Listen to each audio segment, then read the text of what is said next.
Hello guys, good morning. This is Remy Mix Vlog.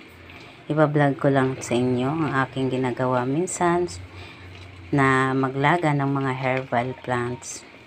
Tulad nito, ito ay tangkay or stem ng malunggay.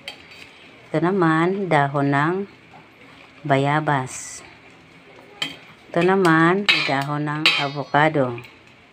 Ayan. Saka may halo tong tanglad. Dito, hanapin ko tanglad. Ito, tanglad or lemongrass. Palagi ako naglalaga ng mga herbal plants. Herbal leaves. Ginagawa ko to para maging healthy. Panglaban sa sakit. Yan. That's all guys. Thank you for watching.